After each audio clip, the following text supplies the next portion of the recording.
It's NFC Championship week at Lambeau Field. We have Aaron Rodgers against Tom Brady for the NFC crown. Boys and girls, let's hit it.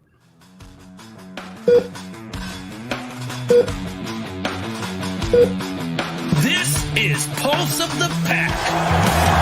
There's Bledsoe. Down he goes. And there's Reggie White. And that's that hop move. Reggie's coming again. And Reggie White. Reggie White's going to take over this game right now. Begins the count. Takes the snap. He's got the quarterback taken. He's into the touchdown. The Packers are out in front. 20-17. And 13 seconds going on the clock. And the Green Bay Packers are going to lead. World champions, NFL champions for the third straight year. Barr lays it up for Freeman, and it's incomplete. Or did he make the catch at the 15? What are they going to roll it? He caught it. Touchdown. He did what? What a fun one that always is. A little Monday night memory for a Monday night miracle. And the Packers tomorrow, they're not looking for a miracle, but looking to party like it's 1996. Welcome to the show, guys. This is Pulse of the Pack. I am your host. I am Jacob Westendorf, joined as always by the machine, Paul Brettel. Paul, how are we doing? I am fantastic. Packers play for a trip to the Super Bowl tomorrow. Doesn't get any better. That's right. It does not. And we are joined on the bottom here by the creator of this show, the creator of the name, and now moved on since to WDUZ The Fan and has a couple shows on in the afternoon. So you may be familiar with him. That's Marques with a Q, Eversoll, with the greatest quarterback of all time in the background, Vincent Paul Young II. Marques, how you doing today? Doing well. Always feel good when I've got VY over my shoulder. How could you not be? Only they had him for tomorrow, you know? It's perfect. It's a great start to the day. And if you've got that background, I don't think the Packers can lose. So that's got to be a good feeling. Marques, let's start where I got to start is there was nobody that I've known that was a bigger Lil Wayne fan than you when we were in college together about 6 years ago now. So I have to ask, which green and yellow version is better, the new one or the one from 2010? So Andy Herman asked me that question, and I feel like it's a very similar question to like when you're talking about any movie, you know, is the original better? Is the sequel better? The only sequel that I know that's better is Home Alone 2 is better than Home Alone. Oh, geez. Get into that. The original was just so much more, I don't know if surprising is the right word, but it was so much, you know, it's just fresh. It was like, wait, Lil Wayne just made a song about the Packers before the Super Bowl like that. It was just so cool. And then when the remix came out, it's awesome. And I love that he made, you know, he's got the new references with the new team and all that. It's so cool. But it's basically just like a remix to the original song. So I would have to give the nod to the original, but I am so happy that he made another one because honest to God, I'm not even kidding when I say that it gave me more confidence going into the playoffs. It feels like destiny. That it does. And that's where I want to kind of start with this team because last year, I think everybody kind of knew that we were on a bit of a magic carpet ride when it came to this team specifically. They obviously 13-3. We've made plenty of jokes about the worst 13-3 team ever and everything that went into that. But then it was very obvious when they played the 49ers that the two teams were on two different levels. So from what you've seen this season, having watched the two teams from last year and now this year, what's the biggest difference between these two teams and why the Packers should be more confident going into tomorrow's matchup? I could go as broad as just saying the offensive side of the football, right? I mean, like last year, it was a magic carpet ride, like you said. It was a pleasant surprise. It was a lot of fun. But it felt like if the game ever got into a shootout, it wouldn't be a shootout. It would be a blowout. Like they just couldn't keep pace with those higher scoring teams. Like I remember the Niners and the Saints went at it in like November of last year, whatever. And it was 48-46 or something like that. And I had the feeling if the Packers were to meet the Niners again, or even the Saints in the playoffs, it wouldn't look like 48-46. It would look like what we saw when the Packers played the Niners both times. That's just not the case this year. I mean, they literally have the best offense in football with the same cast of characters, and there's no kind of game they can't play in. I know the defense, the pass rush hasn't been quite as consistent as it was last year, but I feel like going into the playoffs this year, you even have to be at least as confident in the defense, if not more confident this year than last year. In the offense, it's just no conversation. They have the best offense in the league this year, whereas last year it was like the show, the name of the show. It was like a heart monitor, just up and down, inconsistent all year long. Right now, Rodgers is back to playing like the MVP. That wasn't the case last year. So that side of the ball in general, you have to have all the confidence in the world. Paul, did you want to jump in? Oh, sorry. I thought you were taking over. Oh, no, go ahead. No, I think Marcus hit it on the head. The biggest difference this year is the offense. We saw at the start of the year, the defense, they were struggling in the red zone. I think they were near last in red zone rating. They're near the bottom of the league in pressures generated through the first 6-8 weeks of the season as well. But they're still winning. That wouldn't have happened last year because those two areas of the defense, along with turnovers, that carried this team a year ago. This time it's the other way around, the offense. Aaron Rodgers is playing. I mean, he's the MVP. What else is there to say? This unit just really, really took a leap forward in year 2 of the LaFleur system. There's a better understanding. And what can't be understated is Rodgers, buying into the system. He's getting the ball off on time, taking the checkdowns. It's leaving his hands as quick as it has in years. Which is a staple of the LaFleur offense, more so than that ad-libbing that Rodgers has been so good at over his career. So, I mean, just the offense in general. And right now, why this team is playing so well is because those areas of the defense that I mentioned they were struggling with, red zone turnovers, pressures, the last month, 6 weeks of the season, they've been playing at a much higher level. Mike Pettin's been pressuring more. They're getting after the quarterback. And as the old saying goes, turnovers come in bunches. And that's what's happening with this group right now. They're just firing on all cylinders, minus the special teams unit. I won't talk about them too much. But when you have the top offense in the league and the defense that's, they've held their, last 4 or 5 opponents under 20 points. Mm-hmm. That's with this offense, that's going to win almost every game there is. It's not always pretty either. It's weird. When you're watching the game in the moment, you kind of want to pull out your hair. You're just wondering, you're frustrated. But then you go look at the box score. Oh, the quarterback only averaged, 5.5 yards per attempt. There were 2 turnovers, sacks. They were 1 for 4 in the red zone. And then at the end of the day, it looks like a dominant performance. So it's kind of a weird defense in that way. But ultimately, what matters is they're getting the job done. And coupled with this offense, good luck. And going into the beginning of the year, obviously, the pulse on this team, if you will, was kind of up and down, like you mentioned. Some people thought the Packers would be a little bit better, but maybe with a worse record. Some people had them regressing all the way to maybe 9-7, 8-8, where Minnesota could win this division. Maybe Chicago, maybe Detroit makes a leap and wins the division this season. At what point, Marcus, this season did you figure out not only is this team good enough to win the NFC North, but to play in and potentially win this game that they're playing in on Sunday afternoon?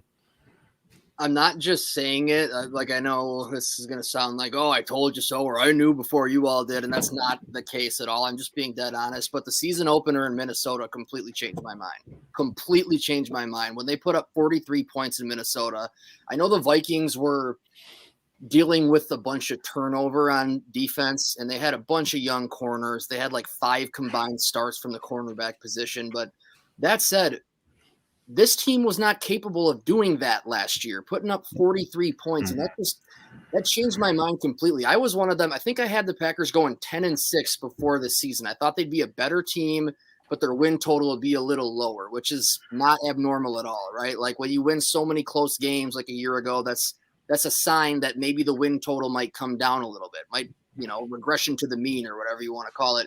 But I thought they'd be a better team and that they'd go 10-6.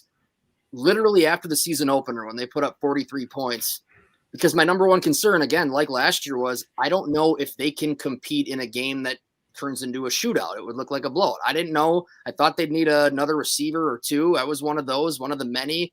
But after seeing them put up 43, I'm like, those concerns aren't there anymore. This offense is fine, and the defense will find itself. They didn't have an off season, all the stuff that was going on. That season opener, legitimately going into the game, I thought 10-6, but they'll be a better team, and hopefully they're rounding into shape come playoff time. After the season opener, I thought this team's going 13-3 again, and they are a Super Bowl contender because their offense from the very jump looked like when's the last time? Think back. It's hard to even get back in that frame of mind, but around the season opener, I remember watching that team I haven't watched this kind of offense since I don't even friggin' know when. Like what, 2014? Maybe the run the table run in 2016. It had just been so long since we saw that. And you're seeing Rodgers start to buy in. And what's different about this offense, as you guys know, is it's not like they're just riding on Rodgers' back with a bunch of weapons around him, spreading the field around. They ran for 188 yards last week against the Rams. They are balanced offense. Rodgers has never had that. So not only could you make the argument that right now Rodgers is playing better than he ever has, they're more balanced than any offense he's ever been in charge of. So that combination is flat out lethal right now. Yeah, maybe as a total in weaponry, not as good as the 2014 offense. There is no Randall Cobb to Devontae Adams's Jordy Nelson, if you will. But the Jones, Williams, Dillon backfield is probably better than the Lacey and Starks backfield that carried that team in 2014. And Rodgers, in my opinion, is playing better now than he did in 2014, which is saying quite a bit because Rodgers was the league MVP in 2014, obviously, as well. Let's look at tomorrow's matchup a little bit. The teams have already played once. What's the biggest takeaway that you can have that they can learn from that game? Or do you just throw it out the window completely and say it was an anomaly, like kind of like what Aaron Rodgers said, October was a really long time ago, something like that? I think you kind of can throw it out the window there, but you could go both ways with it. The one thing that's undeniable is that the pick six by Aaron Rodgers completely changed the game, right? I mean, it's 10-0 through the first quarter into the second. He throws a pick six, and then on the next possession, throws a pick that's returned to the 2, which directly leads to another 7 points on the next play. So basically, Rodgers and the offense gift-wrapped the Buccaneers 14 points after they got out to a 10-0 lead. That is like the definition, the recipe for turning around the momentum just like that. I mean, the likelihood, I'm not a math major, but the likelihood of Rodgers, who has thrown 3 pick sixes in his career, making those mistakes again after he basically threw, let's just call it round up and say 2 pick sixes in the first meeting, slim to none that happens again. That's not going to happen. So that game felt weird to me because of that. So I'm almost tempted to just say, forget it, wipe it out of your memory, throw it out the window. On the other hand, like LaFleur said after the game, they did get away from their game plan a bit. And that's something we've seen from the first couple of years. When they get down, it has started to snowball at times. Like they don't just, when they lose, they lose. Like they don't like, let's just get this out of the way. You can't, we just talked about their balance offensively. If you're down 4 points, you're not down by 40. You will be down by 40 if you just say, hey, we're throwing the ball all over the place, come after us. And you let JPP and Barrett and whoever, Devin White on blitzes, you let them come after you. They can't get away from the game plan. But that said, going back to why I kind of want to just throw that out the window, since that game in October, over the last few months, they're just playing so much more consistently. And it's just, their identity is so clear right now. Their confidence is sky high. They're not going to get away from their game plan. And as good as Tampa is defensively, like Rodgers said this week, he's like, we're good enough we're going to run our stuff. Like, we have to game plan for certain players on Tampa's defense, but we're going to run our stuff. And we trust that our stuff is better than their stuff. Paul, on that note, Marcus was talking a bit about the game plan there. One thing I pointed out this week, I don't think it's coincidental, and you can say small sample, and I'll definitely take that as a rebuttal, but I don't think it's coincidental that Green Bay's 2 biggest runs against Tampa were Jamal Williams, downhill, inside zone, and A.J. Dillon in garbage time, downhill run. Is that something you expect to see more of? Because it's something they did a lot of last week against the Rams. They ran right at those guys, and I think if you're asking, as good as Elton Jenkins has played, as mobile as Corey Linsley is, and as good as Lucas Patrick played last week, asking them to beat Devin White and Levante David to a spot, you're asking a whole hell of a lot of your offensive linemen to do that. Do you expect to see more if they do indeed try to establish their running game running right at those guys? Yeah, I think that's 100% what they have to do. I looked up the numbers earlier this week. They ran the ball 19 times, and 10 of them were outside the tackles. And really, the only back that they have, or they should be doing that with any sort of regularity, is Jones. But as you said, with David and Devin White, that's just not the game plan. Williams had a 25-yard run. Dillon had 20. You just got to run right at him. I mean, they went against the number 1 rated defense last week. I know Aaron Donald, I think he only played half the snaps or whatever it was, but they went right at that unit. And they have to keep a similar game plan this week, establishing the run, but more importantly, sticking with the run. After they were down 14-10, they just gave up on the run. I mean, it's still 14-10. Yeah, momentum shifted, but it's the middle of the second quarter, early second quarter, whatever it was. And I think they only ran the ball another 8-9 times the rest of the game. So LaFleur mentioned that. He's aware of it. So I think they just need to stick with that aspect of it as well. But so much of that game was an anomaly.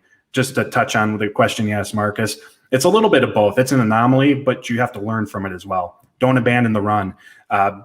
Be more prepared for the different types of blitzes that Todd Bowles is going to send them. But so many things were just goofy. The offensive line struggling. They really didn't struggle for the rest of the season. Many metrics show them as the best unit in football. Rodgers throwing 2 interceptions, a pick 6 and almost another. Aaron Jones struggling to get going. There were just so many things in that game that since then, this team has proven it's just not true. That game was the outlier, not the other way around. And you can look at last year against the Niners, they were run all over in the NFC Championship. Well, they were run all over before that too, not to that severity, but that was an issue throughout the season. The issues from week 6 haven't been issues moving forward. So that's one big reason why I really think you can't read too much into it. And one other little thing, the Buccaneers, they got whooped by the Saints twice this year, including 38-3 at home. Right. You know what they did last week? They went out and won in New Orleans. Didn't matter. It's a fresh game. Start over, learn from the mistakes, learn from what happened, but this is a different team, and the defense is playing at a much higher level, as we already discussed. So much of this game is going to be about narratives, right? Rodgers versus Brady, the GOAT Bowl, if you will. One narrative that I have noticed coming into this week, and I've kind of made the note of it, is the next, and granted, there are reasons for this. I understand that as well, but the next NFC Championship game that Aaron Rodgers plays well in from start to finish will be the first one. Marcus, is there any concern from that whatsoever, or do you expect him to just be guns blazing tomorrow? I think he's going to give us a classic vintage Aaron Rodgers performance. I really do. And I guess you can just chalk it up to it being a gut feeling, or the fact that he's, I don't know, thrown 48 freaking touchdowns in the regular season. But it's just like, you're right, because you look at his numbers in the NFC Championship game, and I was talking about it all week. It's surprising. Like, it's well below his standards. You're right. He's never had a legitimately really good game ever in the NFC Championship. That Bears game that he won, the only one that he won, his best play very well might have been the tackle on Brian Urlacher that he made running a pick 6. The 2014 game wasn't great. He's obviously playing hurt in that game. Remember the one pick he threw to Richard Sherman? Dude was offsides and never threw the flag. I mean, we can go through all the numbers and say, well, yeah, but this, and then the last couple games, the game in Atlanta and San Fran, his numbers haven't been that bad. Like, you look at his numbers, you're like, oh, I don't know, 97 passer rating. He's been all right. He wasn't, though. I mean, that was all, games were over. He didn't play. He would say that too, but in any of the games, can you say like he was a hindrance or he was the reason why the Packers lost? You can't say that either. No. It's just I don't know, law of averages, I guess, just coincidence that it seems like in the 4 NFC Championship games, he hasn't been at his best. Listen, though, since 2010, over the last decade, I don't know how many times he's talked about wanting to have this game at home. It is palpable. It's real. He has wanted it, and now it is here. This game is at Lambeau Field. I'm not saying he's putting more pressure on himself because he's finally gotten, what he wanted, or that he was trying to make excuses like these are all on the road. We need one at home. I just have a gut feeling that he is going to come out tomorrow. I'm not saying he's throwing for 400 yards, but I'd be shocked if he doesn't play clean, efficient, and just give us one of those flawless Aaron Rodgers performances. Even if he finishes with 250, 2 touchdowns, no picks, I feel like we're going to have the feeling after the game tomorrow that Rodgers was just locked in. He had that look. He's had it in his eyes all season long, with one exception. That exception being when he was shell-shocked in Tampa back on October 18th after he threw the pick 6.5, if you will. I think he's going to be locked in and give us that vintage Aaron Rodgers performance tomorrow. I cannot wait to see it. And Paul, I mean, that's the narrative, right? Is Rodgers against Brady. Just let's get into the excitement level with what you're excited. This is a matchup we've dreamed of for 10 years. And you had obviously in 2010, the Patriots lose to the Jets. And then otherwise it really was just the Packers not holding up their end of the bargain and getting into the Super Bowl. And to your point real quick, Marcus, was the other thing you can ask is how many times Chicago, Green Bay was the better team. Any other NFC title game they've played in, I don't think you can say Green Bay was the better team in those games that they played in. Or if they were even, like maybe I feel they were with Seattle, they were playing in a house of hell and in Seattle. And obviously the comedy of errors that follow, we don't need to go through all that. But Atlanta and San Francisco, I mean, if you ask 10 experts who's winning that game, 9 of them pick San Francisco and the one picks Green Bay to be different. But I digress. Paul, what's your excitement level to finally see this matchup? And I know they won't be on the field at the same time. Both of them kind of joked about that this week, of they can't wait to play safety against each other. And Rodgers had some really good lines about that. But what's your excitement level of seeing the most accomplished quarterback of all time and maybe the most talented quarterback of all time squaring off with a trip to the Super Bowl on the line? I mean, of course I'm excited to see it. And I think the NFL, you give Roger Goodell some truth serum. This is 100% how they would have wanted this season to play out at the end. Absolutely. Rodgers versus Brady, trip to the Super Bowl. Arguably most talented quarterback ever against the most accomplished quarterback of all time. For me, it's not. I'm excited, but it's not everything to me, because however the game turns out, whoever wins doesn't change how I view, Brady's legacy or how I view Rodgers' legacy. For me, they've both already through their careers cemented who they are as quarterback. Great they both are as quarterbacks. So I am excited to see it just because of the notoriety. And it's something that as NFL fans, you just mentioned, Jacob, we haven't been able to see it hardly ever. But it does, whoever wins or loses, it doesn't change. I know that's a popular question in the narrative. Who's the GOAT, or what does this do for Rodgers' legacy, Brady's legacy? But for me, it's all the same at this point. Yeah, I agree with you. And it'll make for some great talk radio fodder on Monday morning for the shock jocks of the world to say, oh, does this damage so-and-so's? I can't wait for, if the Bills win tomorrow night, for somebody to ask if Pat Mahomes is a one-hit wonder kind of thing.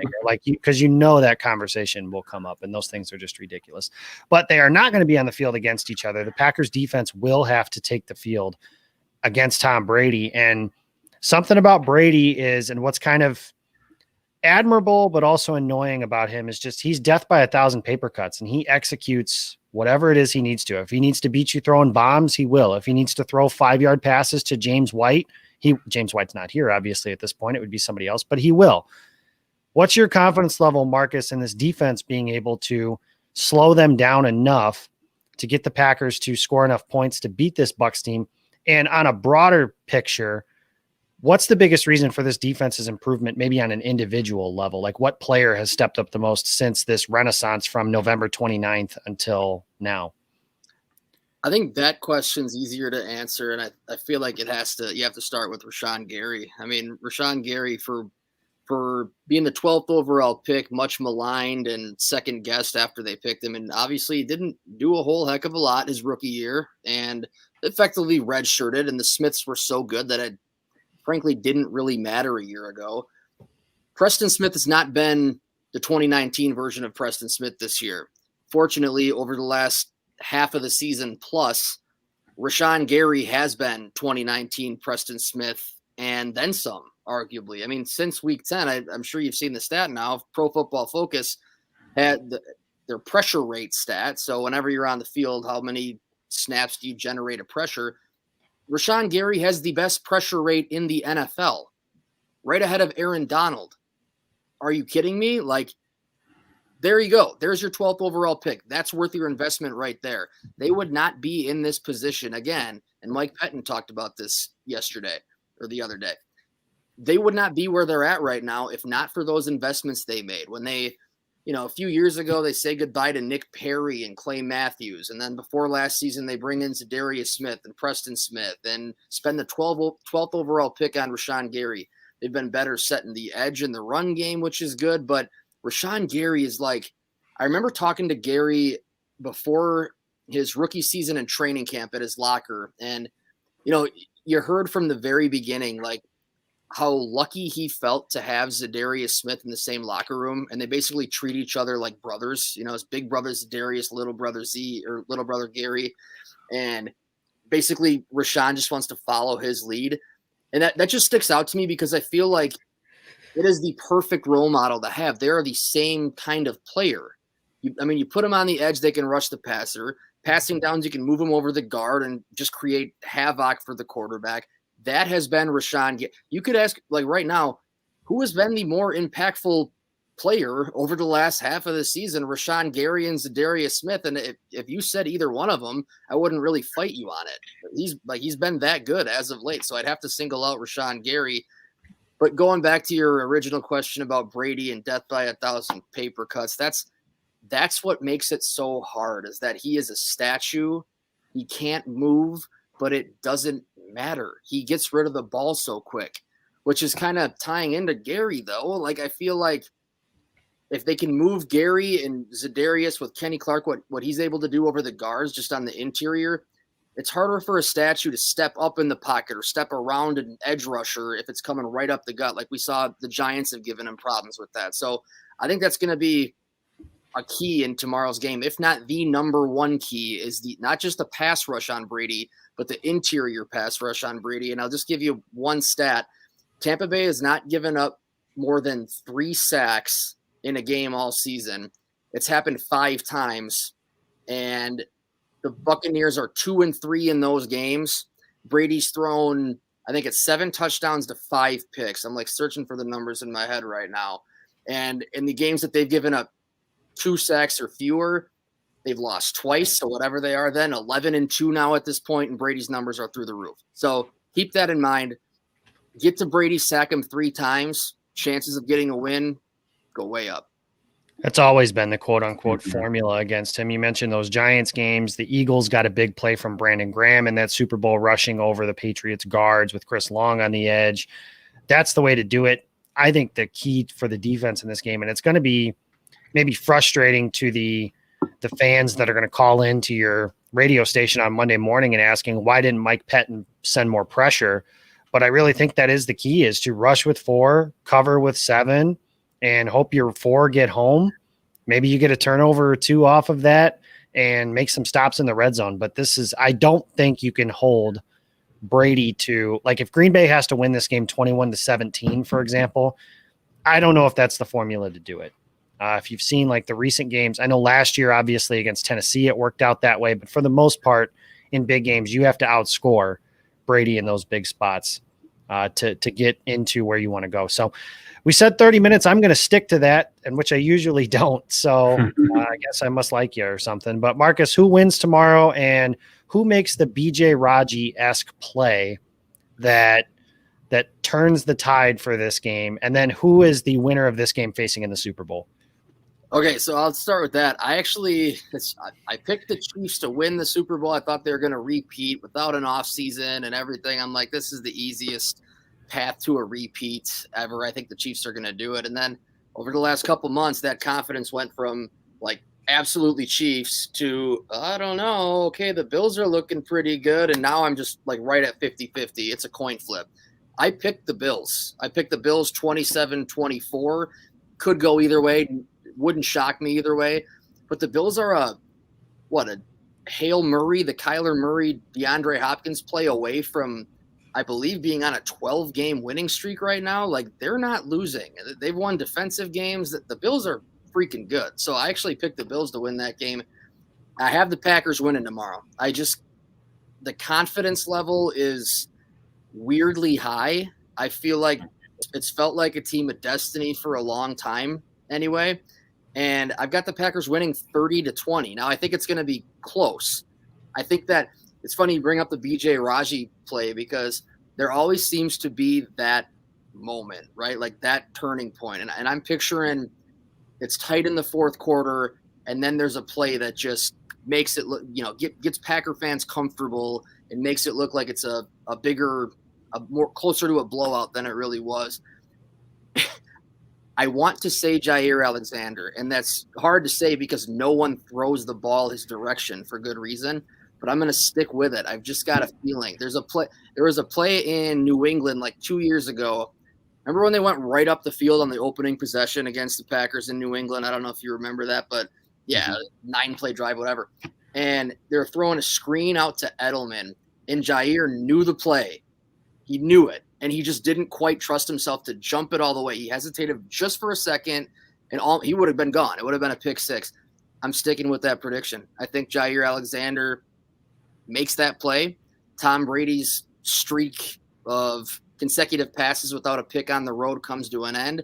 The Packers win 30-20, and they're moving on to the Super Bowl. And taking on the Buffalo Bills. You could find him. He's Marques Eversoll. Like I mentioned at the top of the show, he's the creator of this show title, so we appreciate that.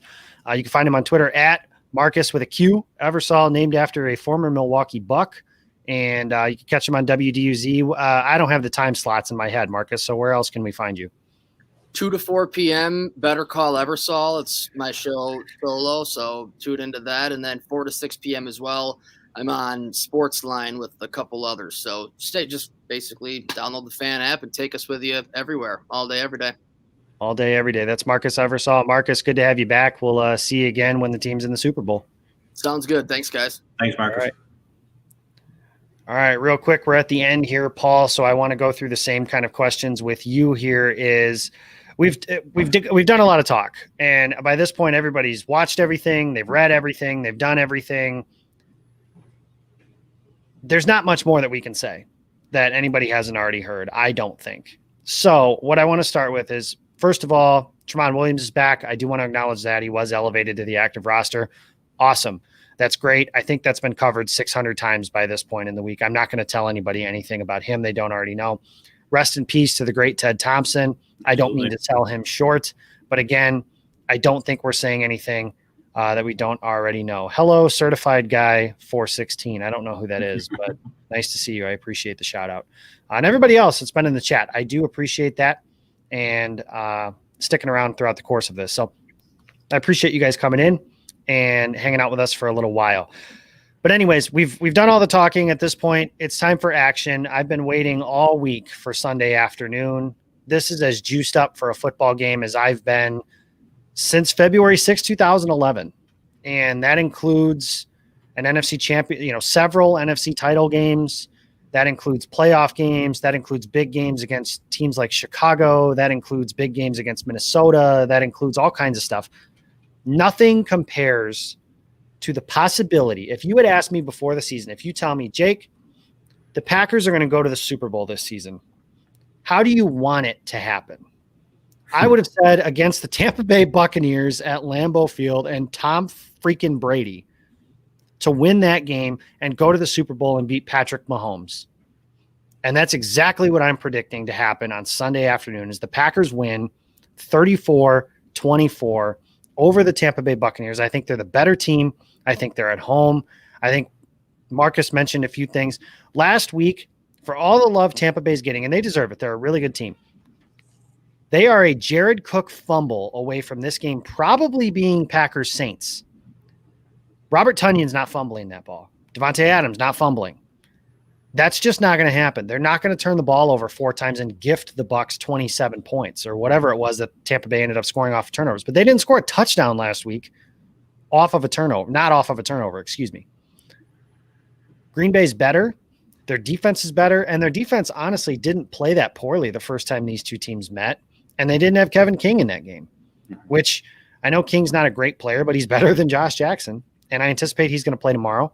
I anticipate Tramon Williams plays tomorrow and has an impact because it's not Will Redmond. I anticipate Shannon Sullivan playing better and Jair being the stud he is. And the pass rush is better now. I look forward to a big day, and we are going to party at Lambeau Field like it is 1996 all over again. And the Packers are going to be in the Super Bowl against the Kansas City Chiefs because I am not betting against the best quarterback in football at home, and that is Patrick Mahomes, and that is the Kansas City Chiefs. And I love Josh Allen. He's proven me wrong all season long. I love the Buffalo Bills. I love the Bills Mafia. They're like our AFC brother, if you will. But I just think they're 1 year early. It just feels like they're a little early, and maybe they won't realize the spot they're in just yet. But it won't surprise me if they're not. So Packers and Chiefs are going to be in Super Bowl 55. I think Green Bay wins, and I think Green Bay covers. The guy who makes the play to turn the tide, Captain 55, Zadarius Smith. I think he makes a huge play in this game to turn the tide. But I think the pass rush is going to be a big story tomorrow as well. Paul, I said all that. Go ahead. I'll start in the AFC. My heart wants to pick the Bills. Give them the People's Super Bowl, the two smallest towns in football, Buffalo and Green Bay. But I'm not betting against Patty Mahomes, man. Until I see him lose, see the Chiefs lose, I'm picking the Chiefs to go to the Super Bowl. As far as the Packer game, I think you guys already know where I stand. I'm going to go back to week 16, I believe it was, against the Titans. Prior to that, I thought this team had a chance to win the Super Bowl, or at least get to the Super Bowl. I think everyone else did. Number one offense, defense is moving in the right direction. But the way that they beat down the Tennessee Titans, a team that was supposed to, the boogeyman, Derrick Henry, this team can't stop the run. Are they going to be able to put up enough points? Here at Lambeau Field, in the snow, in the cold, they beat them, and they beat them good. From that point on, everything changed for me. It didn't go from, they might make the Super Bowl. They're going to the Super Bowl. They are winning the Super Bowl. They are going to win tomorrow's game. As I said earlier, week 6 was an anomaly. Offense is cooking right now. Those same mistakes are not going to happen. This has been the best offense line in football. Rodgers has not turned the ball over. Aaron Jones is going to get going. They will make the adjustments, and the defense is peaking at the right time. Packers are going to win. I got 31-27. Let's hope from your mouth to God's. Well, actually mine, because mine is not as close. So I appreciate my thought a little bit more than yours. But honestly, they can win 31-30 on a Mason Crosby field goal as time expires, and I won't care.